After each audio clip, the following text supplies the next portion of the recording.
देख रहे हैं स्टार न्यूज 21। नजर हमारी, विश्वास आपका। रशिया और यूक्रेन के युद्ध के बीच हमले की खबर से भारतीय बच्चों के माता पिता चिंतित हैं। भारत सरकार से उनके बच्चों को सुरक्षित लाने की मांग कर रहे हैं। हम बताते चलें, रूस और यूक्रेन के बीच युद्ध शुरू हो गया है। इस बीच कई भारतीय छात्र छात्राएं यूक्रेन में फंस गए हैं। मथुरा की छात्रा याशिका सिंह, कोचकला के आर नगर निवासी करण सिंह एडवोकेट की पुत्री याशिका की यूक्रेन के एक विश्वविद्यालय में MBBS की पढ़ाई कर रही हैं। दिसंबर 2021 में आगरा, दिल्ली, रोहतक से अपने साथियों के साथ यूक्रेन के खार्किव शहर गई थी। यहाँ सामान्य हालात थे उस समय, लेकिन 2 महीने बाद ही वहाँ अचानक हालत बदल गई। रूस ने यूक्रेन पर सैन्य कार्रवाई के आदेश दे दिए हैं। छात्रा के पिता करण कुमार एडवोकेट ने बताया कि वह उनकी बेटियां बदस्तूर वीडियो कॉल के माध्यम से संपर्क बनाए हुए हैं, लेकिन बच्चे घबराए हुए हैं। प्रतिदिन की दिनचर्या का हालचाल लेते समय बताया गया कि वहाँ बच्चों में युद्ध की घटना को लेकर डर बना हुआ है। इंडियन एम्बेसी भी लगातार संपर्क में है। एयर इंडिया की 3 फ्लाइट से यूक्रेन में पढ़ाई कर रहे छात्रों के लाने की व्यवस्था भी की गई थी, जो 22 फरवरी, 24 फरवरी और 26 फरवरी के लिए थी, जिसमें से 22 फरवरी की फ़्लाइट से बच्चे वापस आ गए।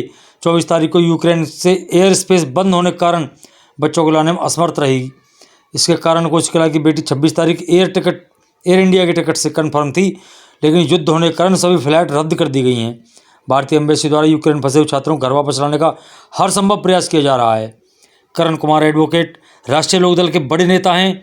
उनकी बेटी यूक्रेन में रहकर डॉक्टरी की MBBS की पढ़ाई कर रही थी। देखिए हमारी ये खबर।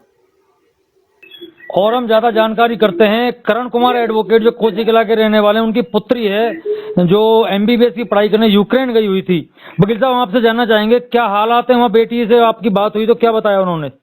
हालात ज्यादा अच्छे नहीं है वहाँ पे, और अभी जो हॉस्टल में जितने भी इंडियन बच्चे हैं उनको सबको बेसमेंट में शिफ्ट कर दिया है। और कोई अभी तो इतनी प्रॉब्लम नहीं है, लेकिन वहाँ अच्छा माहौल नहीं है अभी। तो वहाँ पर कुछ साथी बच्चे हैं जो उन्होंने कोई घबराहट वगैरह ऐसा कोई आसपास कोई बम धमाका या कुछ ऐसा तो नहीं हुआ? उन बच्चों ने बताया? नहीं, धमाके हो रहे हैं, उनकी आवाज उनको आ रही है, बच्चे पैनिक में हैं, बच्चे परेशानी में हैं। हाँ। तो आपकी इंडियन एम्बेसी से या किसी अधिकारी से बात हुई हो कि बच्चों को निकालने के लिए कोई प्रयास किए जा रहे हैं भारत सरकार द्वारा? नहीं, मेरी वहाँ से उनके फोन नहीं लगते हैं। वहाँ से इंडियन एम्बेसी ने एक वहाँ यूक्रेन के नंबर जारी किए हैं उन बच्चों के लिए, तो बच्चे उन नंबरों पर एम्बेसी से कांटेक्ट में हैं। जी, तो मैं वकील साहब जानना चाहूँगा, यहाँ जैसे क्षेत्र में चर्चा है कि वहाँ पे बहुत ज़्यादा हालत खराब है, तो आपके बच्चे से आपकी कितनी बार बात हुई आज दिन में? मेरी करीब 50 बार बात हुई है। हर 5-10 मिनट में बात होती है मेरी जी। और वो बस पैनिक नहीं है केवल बच्चे, पर उन्हें अब थोड़ा ये है कि वो बेसमेंट में शिफ्ट कर दिए हैं बच्चे ले जाके सारे। सुरक्षित स्थान पे बच्चों को पहुँचा दिया गया है। हाँ, सुरक्षित तो क्या माने, लेकिन हाँ वो बेसमेंट में है बंकर। तो क्या मानते हैं आप, सरकार कुछ करेगी बच्चों को वहाँ से रेस्क्यू करने के लिए? देखो, सरकार को करना था तो सरकार को तो पहले से ही मालूम थी। बच्चों की, एक बच्चे की टिकट 30,000 रुपए की थी, जो बच्चे यहाँ से गए जी। अब बच्चों की इंडियन एयरलाइंस ने ही 60-60 हजार रुपए में टिकट बुक की है। तो मुझे तो लगता नहीं है इंडियन गवर्नमेंट का कोई बच्चों के प्रति अच्छा वो था। मतलब यहाँ पे जो इंडियन एयरवेज है वो भी पैसा कमाने का, मतलब एक तरह से मौके का फायदा उठा रहे हैं वो लोग।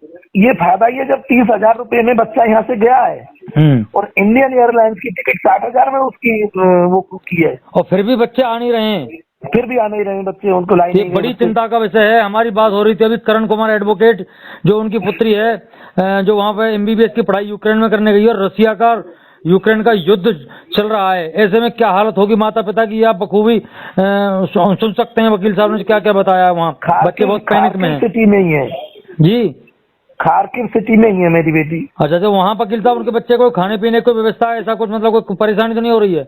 नहीं, जैसे उनको मालूम हुई थी, उनकी मेरे पास फोन आया था करीब 3-4 दिन पहले जब मेरी बात हुई थी उनसे, तो मैंने उनसे यहाँ से पैसे भेजे थे और उनसे कह दी थी अपना खाने का अपने पास अरेंजमेंट कर लो सारा। तो उसने अपना कुछ काफी अपनी खाने के लिए अपनी व्यवस्था कर ली है मार्केट से लेके। जी। हाँ, अभी तो अपने उससे ही वो खाती रहे अपना जो उन्होंने अपना मार्केट से तो वहाँ परचेज की करके लाए सरकार खाने के लिए। उन बच्चों ने बताया वहाँ की सरकार कुछ उनके लिए कोई मदद कर रही है, पहुँचावा रही है क्या? नहीं, एक मेरी बात हुई थी वहाँ से, सरकार ने तो कुछ ऐसा नहीं किया है, लेकिन इंडिया आने के लिए एक टीआर जारी होता है। अगर कोई वहाँ से वापस आना चाहे तो एक टीआर लेटर मिलता है। टीआर लेटर ये है, अगर बच्चा दोबारा जाता है तो उसे वीजा की जरूरत नहीं है जी।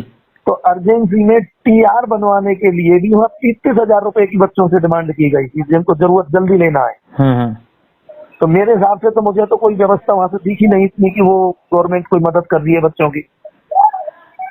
तो हाँ, हालात बहुत ही परिस्थिति अलग तरीका की बनी हुई है। बच्चे पैनिक में हैं, माता पिता यहाँ भारत में पैनिक में हैं, पढ़ने वाले बच्चे थे वहाँ फंसे हुए हैं। अब देखते हैं भारत सरकार क्या करती है, क्या कदम उठाती है जो बच्चों को वहाँ से रेस्क्यू किया जाए। धन्यवाद वकील साहब, हमसे स्टार न्यूज़ 21 से बात करने के लिए। Thank you.